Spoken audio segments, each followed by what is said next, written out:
সকালবেলা আমরা 8টা নাগাদ একটা খবর পাচ্ছি যে এই সনবনস্থিত মসজিদপট্টির কাছে একটা গুমতি পল্লী, এখানে একটা লোক ড্রেনে পড়ে রয়েছে। তো আমরা সঙ্গে সঙ্গে খবর পেয়ে আসি, এসে দেখি ঠিকই পড়ে রয়েছে, কিন্তু সে 17 তারিখ থেকে মিসিং। এখন আমরা পাইছি তারা ড্রেনের মধ্যে পড়ে রয়েছে। এই এখন দেখি আমরা পোস্টমর্টমের ব্যবস্থা করতেছি, কী কারণে কেমনে পড়ছে। কতদিন ধরে আসলে মিসিং? 17 তারিখ সন্ধ্যার থেকে আছে মিসিং। কি নাম? মুক্তার হোসেন। বয়সটা কত? এবার 34 বা 35। প্রাথমিক অনুমানে কি বুঝতেছেন আপনারা পুলিশ? সে সবসময় ড্রাঙ্কার আসলো এবং সঙ্গে একটা মদের বোতলও পাওয়া গেছে। কোন জায়গা পড়ে রয়েছে এখন? এই সনবন গুমতি পল্লী, এই ওয়ার্ড নাম্বার 14, নিয়ার মসজিদ, ড্রেনের মধ্যে পড়ে রয়েছে। ড্রেনের মধ্যে।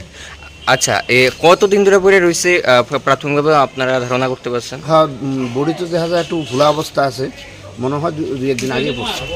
তার শরীরে কোনো কি অ্যালকোহলের কোনো বোতল টোতল পাইছেন? না, দূরের থেকে বোঝা যাচ্ছে না, জলমগ্ন অবস্থা, কাদা কুদা আছে, বোঝা যাইতেছে না।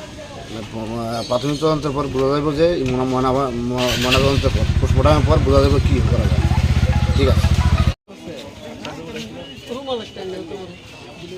কি আজকে যে ড্রেনে পড়ে রয়েছে উনি কি হয় আপনার? আমার ভাই আর কি, বড় ভাই। কবে থেকে নিখোঁজ ছিল? আজকে 2 দিন ধরে। আজকে 2 দিন ধরে নিখোঁজ। এখন কি দেখছেন আপনারা? এখন দেখছি আরেকজন আমাদের বাড়ির সাথে দেখছে আর কি, বলতেছে আমরা যে মনে মনে যাই দেখতে, এটা তো ভাইয়ের মতো লাগে, এতটা পাই দেখছি না। ড্রেনে ময়রা পড়ে রয়েছে। হ্যাঁ, ময়রা পড়ে রয়েছে আর কি। নাম কি? মুক্তার হোসেন। বাড়ি? সনবন। মসজিদের সঙ্গে। সনবন মাদ্রাসা। 2 দিন ধরে নিখোঁজ ছিল। 2 দিন ধরে। আর এই জায়গাটা যে পাওয়া গেছে, এই জায়গাটার নাম কি? তো মাদ্রাসা বাড়ি গল্লি করে আর কি। মাধব শাখার গল্লি কয়।